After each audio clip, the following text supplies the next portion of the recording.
హ్యావ్యూస్ AB Venkateswararao గారు IPS officer. మామూలుగా అయితే ఈ పార్టీకి ఆంధ్రప్రదేశ్ రాష్ట్రానికి డీజీపీ అవ్వాల్సిన వారు.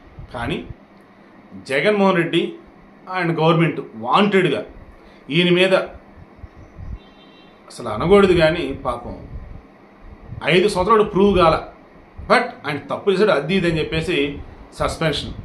అగైన్ ఆయన వచ్చి నేను ఏ తప్పు ప్రూవ్ చేసుకున్నాడు, సస్పెన్షన్ ఎత్తేసారు. మరలా ప్రింటింగ్ అండ్ స్టేషనరీ దానిలో డీజీగా ఇచ్చి అగైన్ మరలా 14 రోజులకి మరలా సస్పెండ్ చేశారు.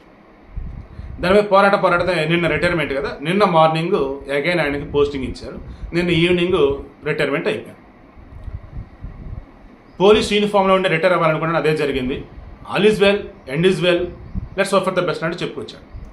అయితే ఈవినింగ్ ఒక మాట అన్నాడు, దుష్ట శిక్షణ శిష్ట రక్షణ నేను కట్టుబడి ఉన్నా, ఇన్నాళ్ళు అలాగే ఉన్నా, ఎక్కడ కూడా నేను అవినీతికి పాల్పడలా, ఎక్కడ కూడా వాళ్ళ కాళ్ళు వీళ్ళ కాళ్ళు పట్టుకోవాలి, నేను ఎక్కడ కూడా వెనక తగ్గల, నేను కరెక్ట్గా ఉన్నా, కరెక్ట్గానే ఉంటా. ఇప్పుడు నేను రిటైర్ అయ్యా, సంతోషం, ఓకే, పోలీస్ యూనిఫామ్లో రిటైర్ అయ్యా. అయితే రేపు గవర్నమెంట్ ఎవరు వచ్చినా కానీ నా సేవలు వినియోగించుకుందాం అనుకున్నా, నా సిన్సియరిటీని నచ్చి నాకు ఏదైనా పొజిషన్ అప్పచెప్పినా నేను ఫుల్ఫిల్ చేస్తాను. దుష్ట శిక్షణ శిష్ట రక్షణ అంటగా అగైన్ నేనంటూ చూపిస్తా అన్నాడు. నాకు ఆ ఒక్క లైన్లో అర్థమైపోయాను. రేపు చంద్రబాబు నాయుడు ముఖ్యమంత్రి అయితే, కొత్త గవర్నమెంట్ ఫామ్ అయితే ఈయన ఖచ్చితంగా ఒక కీలకమైన పదవి అప్పచెప్తారు.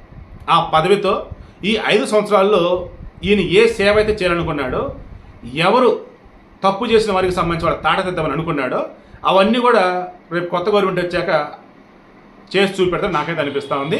అందులో నో డౌట్. మీకు ఏమైనా డౌట్ ఉంటే కింద కామెంట్లో తెలియచేయండి.